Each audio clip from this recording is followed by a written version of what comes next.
So I guess Ron and I were kind of there at the beginning, and then discovered that Rachel was also working on looking at glaciers over time in the South Island. There are lots of them, there are over 50 glaciers, and they are going very, very rapidly. I've been interested in glaciers for about a decade, and I had worked with one of the contributing scientists to the IPCC report, Jim Salinger, who's a New Zealand glaciologist, and he said you must get to Haupapa. He called it Tasman Glacier, which is its English name, because it's going so fast, and it's our largest glacier. So there's this huge body of fresh water, like something like a huge percentage of New Zealand's fresh water is actually bound up in this glacier, and at the moment it is being released at an exponential rate. So Jim was quite old and lived in Auckland, so I wanted to find another scientist to also understand what was happening in the glacier as well. And in my previous projects as a moving imageartist who's often collaborated with scientists, and part of the Leonardo network, and lots of art science has been a big trajectory in my practice. And I found that working with women scientists is really often quite generative in terms of willingness to experiment. I'm not going to be gender essentialist, but when I found Dr. Heather Purdy had been working in this region, and she's also a mountaineer, somebody who was born in the close to these mountains, and is doing amazing research into how the glacier, how fast it's going, but also thinking from the inside of the glacier. So a lot of her research as a mountaineer scientist involves going right down inside the crevasses, and one of the first things we did was give her some recording gear to take down, and it was quite shocking to hear just this waterscape inside these crevasses of just the dripping, really fast melting. So that was a kind of first point in the project. But we wanted to get down there and really get onto the lake, and Heather put us in touch with a boatman down there who could take us onto the lake and really close to the terminus. So the image that you've seen of the edge of the glacier was ice carved off, tumbling off. That was a telephoto lens image, because you can only get about 200 metres close by water because it's so dangerous, because they're almost like cliff faces of ice carving off the edge, and it could create a splash all up and us into freezing cold water. So we were, there were some moments when we were out there on the ice where these large floating fragments would suddenly kind of upend and create a bit of a wave and would speed away on the boat. But Rachel had, which we'll probably talk more about, but she had a hydrophone on a 40-metre cable, so the lake is depthless. They keep trying to measure it, but it's just getting deeper and deeper and longer. It's growing all the time, and it's our fastest growing body of fresh water. And I had a camera on a long boom pole, but there wasn't much in terms of the visuality beyond a couple of feet where the light would permeate.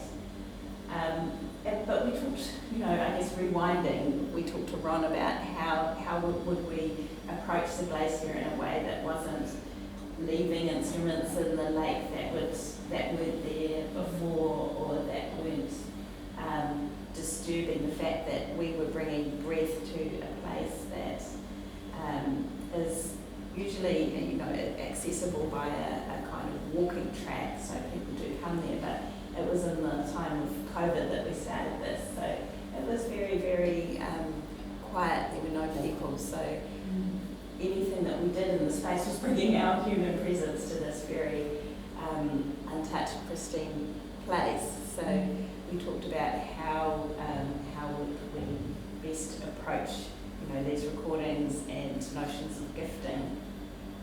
So the second time we went down, the first time Ron asked us to introduce ourselves to Aotearoa, his ancestor in the glacier, and we had all these conversations in our own way. So Rachel and I karakied and made ourselves known to Aotearoa, which is actually the highest mountain in New Zealand, and a really important ancestor figure for Kaitari. And so, but the second time we had Ron with us, and so as well as making these underwater recordings, Rachel was making these field recordings, and Ron was speaking the names of the ancestors, a lot of which that even he didn't know before the project, and he had gone to People and find out more information about the names of the elements, the names of the snow, the names of the ice, the names of the winds. Some winds were not even present because of the west mountain range blocks out all the wind coming from west to east. So yeah, it was really beautiful to have Ron with us on the boat speaking the names, and so that's what you can hear, the recorded names from that boat trip. So the naming, because many of you have mentioned working with language, of course my ancestors came and named everything after themselves, so the Abel Tasman, the Tasman National Park is the English name of this park, who didn't even get off the boat to New Zealand. He just put a point in and said there's a block of land, but there's a big mountain range over there. And so these names, there's a real politics and importance in bringing the original names back to these places, and this is slowly starting to happen. Mount Cook is Captain Cook, who was the great discoverer of the Pacific, who's a problematic figure, of course, highly. And so a lot of our project, we wanted to make sure that the Te Reo names and language were coming back. This is one of the flows that would suddenly upend and then you have to kind of shoot away. So in terms of what's actually happening, I might let Stefan talk a bit about that in terms of this not being a video which is edited all in a linear fashion. It's a non-linear program, and the data is coming from 2 weather stations. You saw one of the images there. One is at Morahat, which is quite high at the top of the Hopoka Glacier, and then another is more down on lake level at Aotearoa village. And so those 2 weather stations are producing the data that you see there. So shall I hand to you? So yeah, I was actually the only person in the project who has not been down the glacier, but I feel through all the footage you brought back, the audio and the voices and from that, I have a little bit of a connection. So my role was basically to get the software together to have this as an interactive or as a responsive artwork to the data down there. So the challenge is that there are 2 weather stations, like you said, Møllerhat and Aoraki. They sensors, they monitor anything about temperature, snow depth, rainfall, and other stuff which would make this too complicated. So we focus down on these major channels of data. The weather stations send them to a satellite roughly once an hour or every 10 minutes or not at all if it's foggy. The satellites relay back to the National Institute of Weather and Atmospheric Research, NIWA, and we have a data agreement with them. So we basically tap into their server and pull this information every 10 minutes. And then there's a software in the middle that interpolates it so we can get some sort of fluidity in it. While this installation here contacts that server and pulls the data every minute. And then selects video, audio, voices, and the kind of mixing them together in real time. So this is not an actual video camera down there, it is the footage from your camera from 2 years ago, but the way these videos are shown, I have no idea, it's randomized based on probabilities. So if at the moment we have 4.5 meters per second wind that bar, and they are swaying around quite nicely, so if we wait for the next image set, that's going to scroll down the screen exactly in the wind direction and with the speed of the wind direction. So if it's wind still, the image base is going to be static. Right now it should be zooming sort of down, exactly from the north to the south. The temperature would determine how much ice/water images you see. The solar radiation, basically how bright is it, would determine how bright is the image, how colorful is the image. Do you see more video footage of the sun or do you see video footage of fog? Rainfall will give more images of rain pattering down on the water, and the snow depth would give me more images of snow. So at the moment it's summer, and going towards the night. So you want to get boring dark images. We've actually turned the darkness function off. Otherwise this would be grey and slightly darker. But yeah, several times we had the problem that I needed to make a screenshot for news or some article, and it was dark down there, so yeah, I have to briefly turn the information off. But it's been quite a challenge. So in terms of programming, there's 7 languages are involved in getting this together. The mixing happens in real time in graphics shaders. The main software mixing it together is processing. The communication happens through JSON. The server in the middle is PHP. The batch script running the whole thing, making sure when it crashes it starts again as a command line. It's everything coming together that I've sort of learned over my last 42 years of programming. It's been quite a challenge, but also lovely putting it together and then seeing people sitting in the exhibition space for 45 minutes on end, trying to figure out how does this work. Yeah. And you designed this interface as well. That's an accident. It's a different configuration to how we've had it in any other exhibition. We have just got the wind bar without being labelled wind, because there are the names of the winds that you can hear and so on. But I think in terms of, I'm thinking about language now, I'm thinking about our English names on the visualization, but I guess that is for, the international language. But Rachel, do you want to say anything more about the sound? Yeah. The whole project. Yeah, so just and picking up from what people have been saying in the audience as well, and Janine touched on it in terms of language. So that's right, having Te Reo Māori is very political. In my grandfather's time at school they were beaten, so it was violently suppressed, the language and the culture.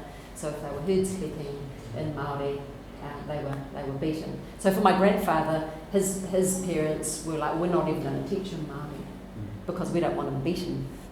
So in that way, the language was, so there's a big push to try and, so that it doesn't become an extinct language. So actually having the language is a political move in itself. Now the other thing is that the names, or speaking the names of these ancestors. So in Te Ao Māori, the ancestors, the elements themselves are our actual ancestors. Yeah, they're sort of personified in a way, yeah.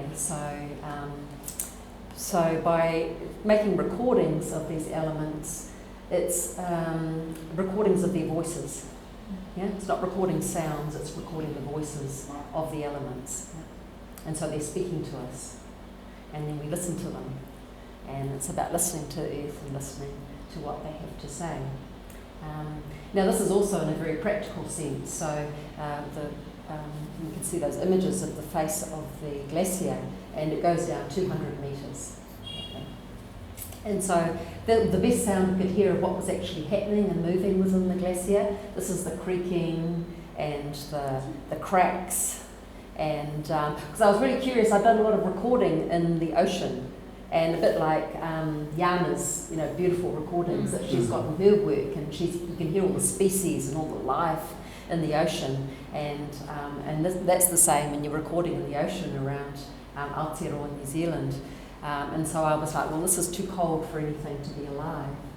Is it going to be, what are we going to hear? And yet when you hear it, it actually sounds quite similar, because, the sound of, we have a lot of bivalves, and in the oceans there's a lot of crackling of the bits of, air and oxygen being released up through the water, and you can still hear these kind of similar sounds in the ice. But also really amplifies the sounds of it all collapsing in on itself. And in terms of the winds and recording sounds from that environment and then processing it, and so there's these kind of musical drones. Part of that idea also is to really try and make a kind of a mood or a beautiful immersive space that might hold people to kind of centre people. So even though they are the actual winds, they are processed, so they sound like drones. It's just to create an atmosphere to encourage centering and listening, to think about these elements and also what is happening. What is happening there. in terms of the glacier being a barometer of climate change. Yeah, so how are we going for time? I've got some... 12 to 10. Okay. Well, I wanted to kind of bring it back to some of the questions of this exhibition, which is how can our bodies become a site of attuned sensing, which was Camille's question.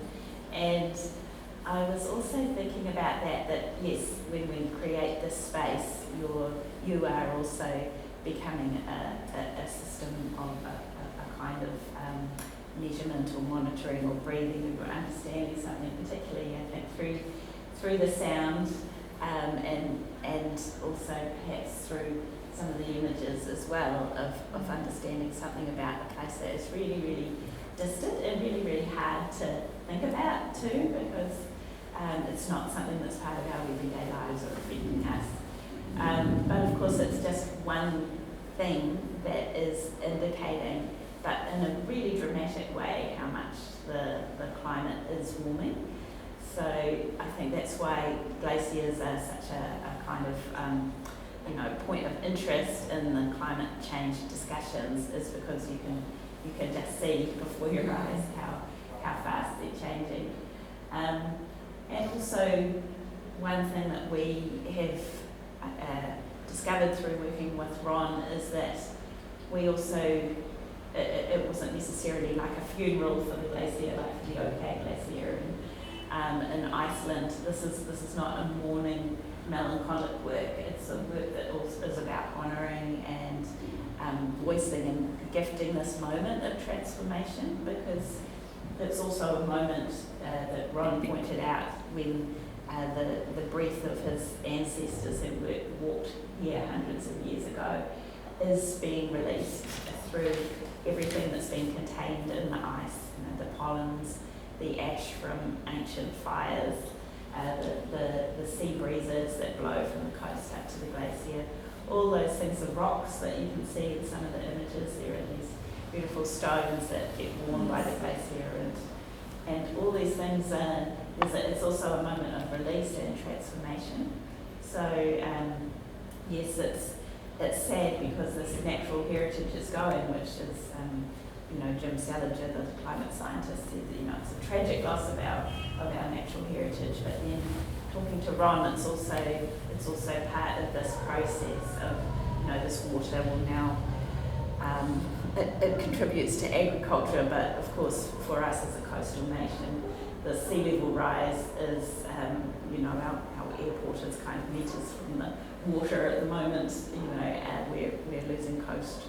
The deluges that we're experiencing, just as you are in Delhi, are really dramatic. So the contribution of the cryosphere to the Pacific Ocean is also playing out in a dramatic and catastrophic way in the work. But at the same time, we want to be hopeful as well. But also in terms of our bodies as a site, it made me think about environmental perception and technological perception. So perhaps if we also think of the glacier as a place of attuned sensing, obviously the instruments become an extension of our bodies. It's a kind of augmentation of our bodies. It's another mode of attuned sensing. And there's a really interesting author, Jennifer Gabris, who she's an academic in the UK, and she talks about sensing practices and how it's important to also decouple them from the human body to understand how our bodies are mixed in with how the environment senses or feels, which kind of ties in with a Te Ao Māori view of these entities as alive and breathing. And also how technologies are creating these whole other areas of sensory perception. Sorry, who's that you mentioned? Jennifer Gabris. Yeah, Jennifer Gabris. Yeah, Gabrys. Yeah, so she talks about sensing practices as a kind of mode. And then I guess the other interesting question that Khoj has been pursuing is around the matter of the rights of air, is the mention of personhood for more than human entities of landscape and so on. And this is something that Aotearoa New Zealand, like India, is also kind of leading the way in terms of rights of nature.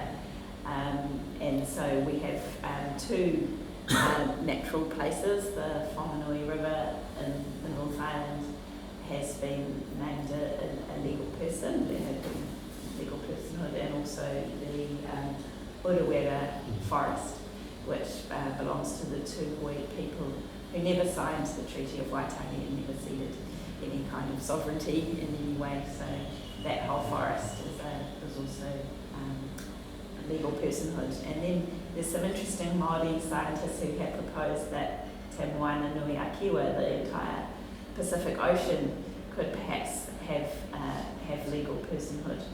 But then there are also questions around, is it just putting it into another kind of colonial judicial framework that doesn't capture the invisible cultural dimensions of ancestry and whakapapa, and which is genealogy and descent and those relationships. Yeah, well, I was just going to say, whenever you talk about kind of personification, which people often talk about in terms of Māori culture and, like rangi, the sky, the personification of the sky, and Ron will shake his head, and many will talk about, personhood is too small, because they will talk about in Te Ao Māori, all these elements are called atua, and one translation of that is atua, which means beyond, so beyond what humans can understand, beyond what humans can know.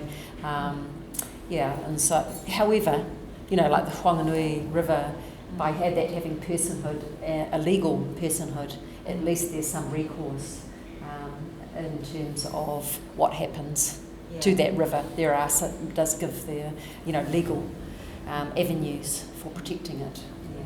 Sorry, what was the term for beyond what humans can understand? Atua. So for some it's translated as God, but if you do actually translate it, it means to the beyond. So beyond what we might know or understand. Supernatural ancestors. Yeah. There's a number of translations, but of course, as in kind of translating from other languages into English is never the right word. Yeah. But the other thing I often think about is how much these glacial landscapes are archives as well of various kind of ecological events, and how are we going to understand what's happened through all the various layers once all these various layers disappear. And actually, when I spoke to Ravi at the opening, he said, what are glaciologists going to study once all the glaciers are gone, which is predicted to happen by 2050.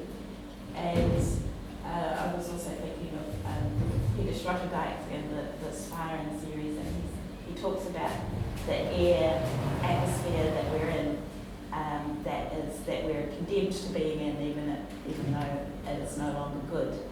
And so what we have in these glacial landscapes is good air, good breath, and so I guess metaphorically the release is also making, it is a gift. It's a gift to our atmosphere that is suffering when the good breath is then re-released somehow. So again, just trying to find the hope in this situation. The hope and hope-upper, Yeah. But one thing about also just the relationship between science and scientific measurement, which we see here, and then the invisible dimensions of cultural knowledge and connection and relation, and how do you bring them together. And it was interesting that scientists like Heather Purdy in Aotearoa, New Zealand, also everything that they do in this landscape in Aotearoa National Park, they do with consent and permission of the Kaitahu iwi. And so even after the terrible Australian bushfires of 2021, which sent layers of ash all across Southeast Asia, and it was really bad in New Zealand, so the glaciers actually went went orange or went dark with the ash. And then there were measurements saying, oh, perhaps that's actually slowed down. Oh no, increased melt, rather, because the darkness had increased the sun absorbency. So Heather was up there, measuring snow and ice and taking samples back, but then she would always return them. So instead of just taking things away, to return something to place rather than to take the rocks and stones. So that's what was requested, or what she understands is the right thing to do from a pricing perspective. So I think for us there is a hard and fast separation between what scientists do and take and measure and quantify, and then cultural understandings. And of course there are many Māori scientists in New Zealand who are also working on our environment and Te Taio. Yeah, I was just say, even in terms of making recordings, we're taking some part of what we call the wairua, or the spirit of the place, and so then there's a responsibility in terms of what happens with those recordings, and that they come and they be in places like this, but also that we're able to contextualise it. So there's a real responsibility of taking this data from the place. So there's a lot happening in the Māori world in terms of data sovereignty and the responsibility of the data that we take and what we do with it, but that's related to place. We're telling stories of a place. That's interesting. Data sovereignty. Data sovereignty. That's an interesting term. I don't think I've heard it before. Yeah. And what is the kind of research that is ongoing in the Maori world on data sovereignty? Really to do with representation. I think also because of the colonial process, so much was just really taken, and then there were sacred things like people of high mana, important people, their faces put on tea towels, and sold as tourist things, whereas food and people's heads, it's all very or tapu, or kind of sacred, lots of that kind of stuff. And so there's a lot of sensitivity around any data, whether that's photos of people or recordings of places, who of course we know are beings as well, so they were afforded that same kind of respect as if we were kind of photographing a person and using their image. And so it's that responsibility that remains, that intellectual property and that data remains under the control of Te Ao Māori. So it's getting permission. So it's getting permission to, so we were, getting, that was having Ron and he answers to his elders for that area, getting permission to come in, record this data and use it and tell their stories and to represent the Kaitahi people through in that particular space. If there's something you're interested in, there's a guy called Karaitiana Taiuru, who's also from Kaitahu, the South Island, and he's done a lot of stuff online, and he's at the cutting edge of Māori politics around data sovereignty and AI and all that kind of stuff. Yeah, but it's a very, very active conversation that's happening at the moment around that. What's the name? Sorry. What's his name again? His name is Karaitiana, so Karaitiana. I might have to write that down. But his last name is Taiuru, so Taiuru. Karaitiana Taiuru. So even if you get close enough, hopefully Google will push you in the right direction. Yeah. I met someone from NAM as well who is researching on data sovereignty. Melbourne? Yeah. Right. So the name is not coming to me, it will come to me, but also very, very similar conversations around, Because, the biometric and genomic data and all those sorts of things have been collected in the past. And, that's right. Also so, Rachel, I'd love to hear how personally for you navigating this whole idea of taking recordings, how did you navigate that, and how are you still navigating it, and what are your thoughts around it? Yeah, so I guess it's just recognising cultural protocols. Yeah, so obviously my family, my iwi's from a different part of the country. Yeah, so I go into this area and I'm also coming in as an outsider. Even though I do have a kind of I can say, I'm connected to Takitimu, so there's kind of a vague, that waka, as I talked about. So there is a connection. However, my family aren't from that area.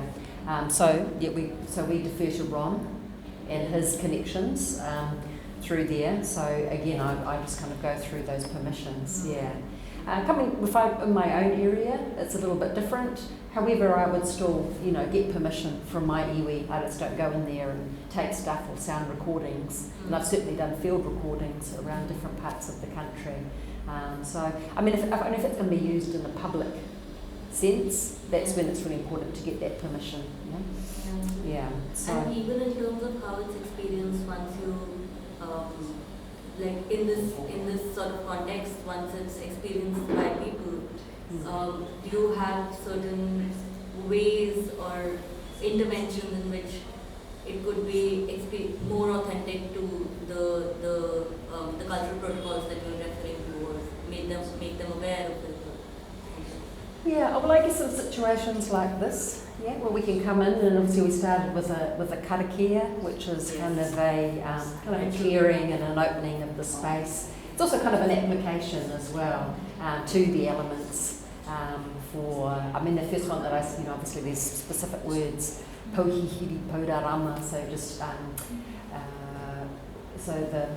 the po is the central post of a house, but it's kind of a metaphor of the best of the representation of hihiri or energy, and podarama, so the light, and talking kind of like the best intentions and positive outcomes, for this particular meeting.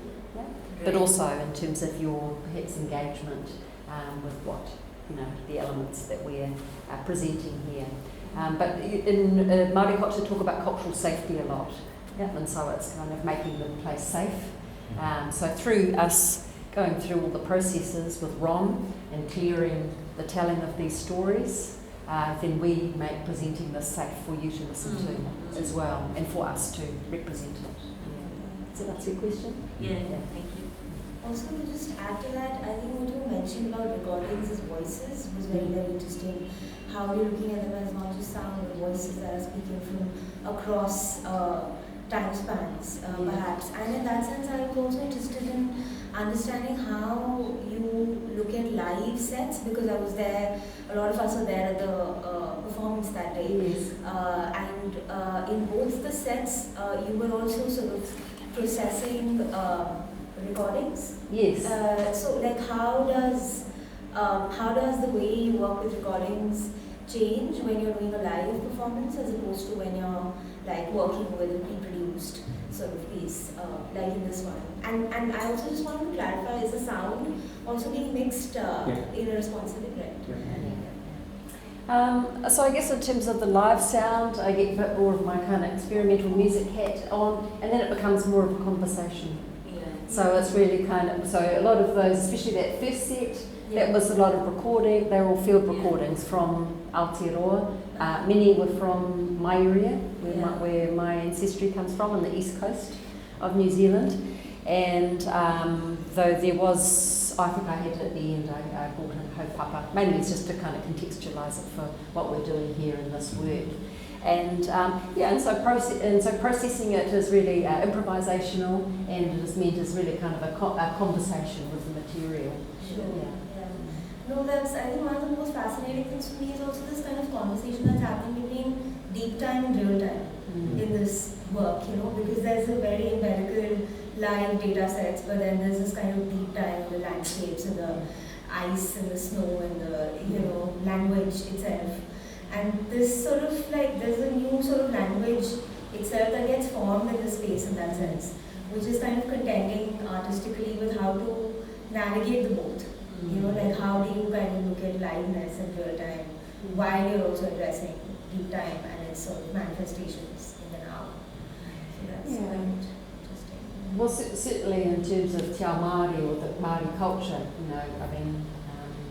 and it is about deep time. It's always about deep time, in that myself, and we are all descendants of the elements, and so that we never forget that that's all happening at the same time. And so we're always living in deep time. We're moving around, experiencing deep time. And I think if we listen. Please go on. No, I was just saying that, I mean, this is not a question, but I think what was very interesting for me also was to take the concept of the landscape. I feel like this is a question that comes up for me a lot because my process of field recording is also very exploratory. And so in the process of recording the land or the field, however the field is defined, I do sometimes wonder how do I take the consent, or is it even something as clear as taking consent of the beyond human elements of the land itself, not from the people but of the land itself, of the other species as well. And so this is just one of the queries that I have. Like, this is not a question, but yeah, this concept is quite interesting. Because when I mentioned kind of, you know, for example, if I was recording field recordings from the area that I'm from that I was going to use for exhibition and getting that permission, it's not so much that, it's more, I guess, in Te Ao Māori that these people are custodians. So they're making just sure that we're using it responsibly. Yeah. There was also a moment when we were with Ron at the glacier. Was it twice? Yeah. I can't remember which time, but there's the Māori greeting is a sharing of breath called the hongi, which you may have seen, but Ron, Nose to nose. Yeah, you push nose to nose with somebody and inhale. And we were with Ron, we came up very close to one of these floating large bergs, and he connected in hongi with the iceberg. So that was, you know, very much a communion and a greeting and that a permission, I guess, as well. And yeah, but it was very moving. And there's actually Natasha Matila-Smith, a writer from Auckland, wrote an article which has a conversation with us called Aotearoa for the glacier, which means love for the glacier, and it has that image and some of the images from us down there. So yeah, I think that sharing and having him there was obviously, yes, a very deep time connection. Also that word aroha, it does mean love and compassion, but if you break it down, aro is focus and ha is the breath. So to focus on, you know, focus on the breath, so to focus on someone else's breath is to have love or compassion for them. So, It's beautiful. Really beautiful. I just checked out the name of the researcher from NAM. Their name is Kathleen Gledhill-Tucker. So they've also been doing a lot of work around indigenous data sovereignty and how protocols specifically to do with privacy can be sort of crafted.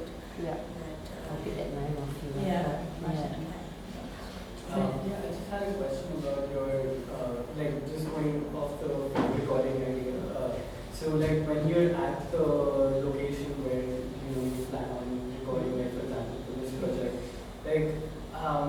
how do you draw that line between just being at the place, experiencing as it is, and then sort of getting the microphone out and then inside the recording, getting to work.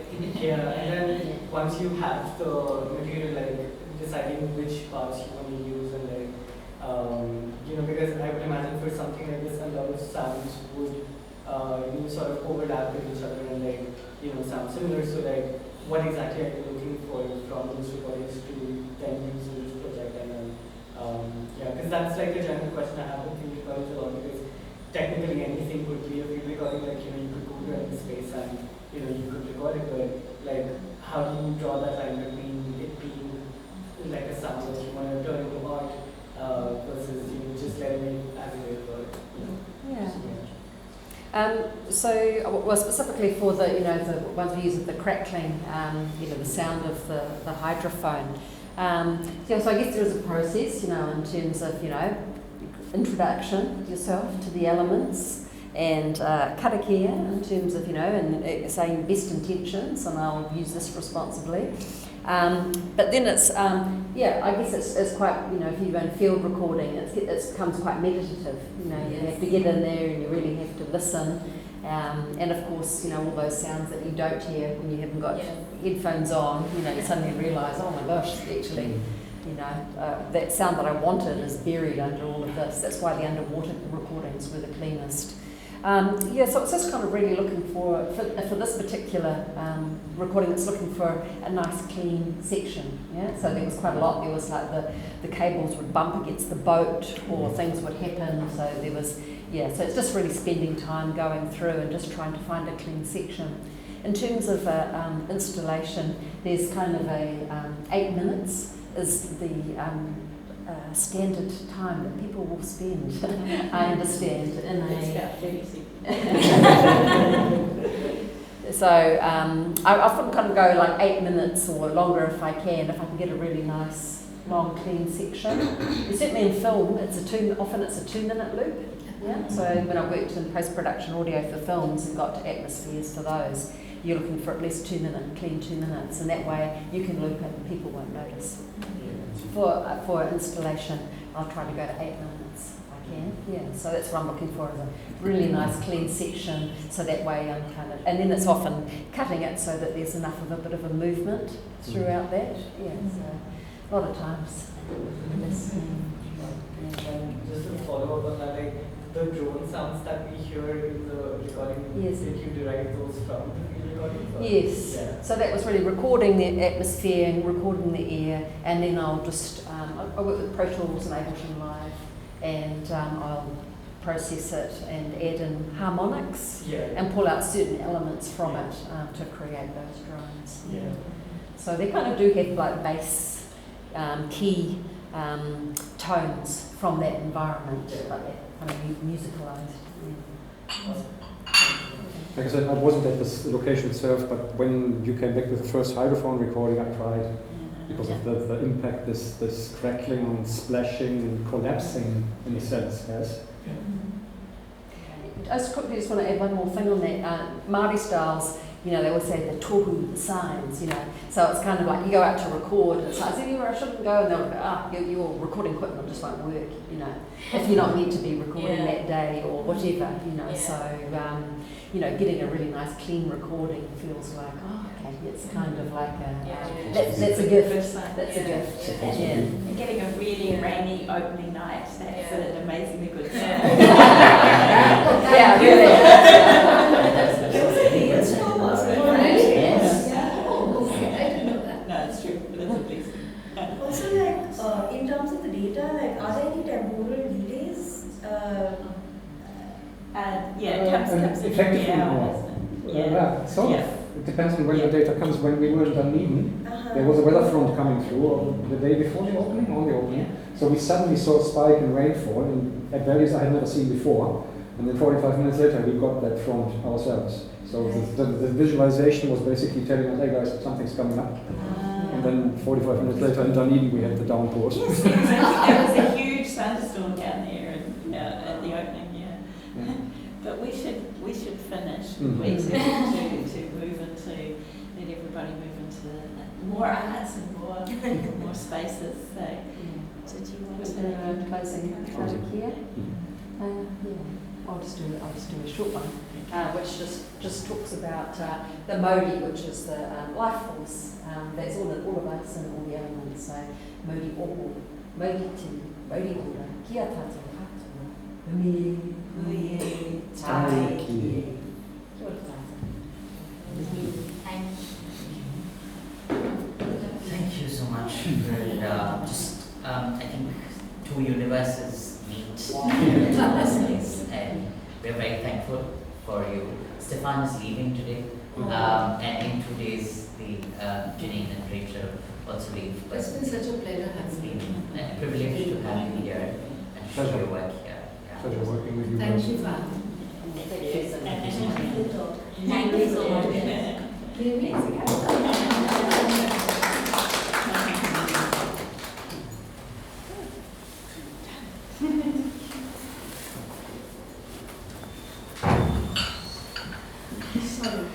No worries. And able to come for a little bit.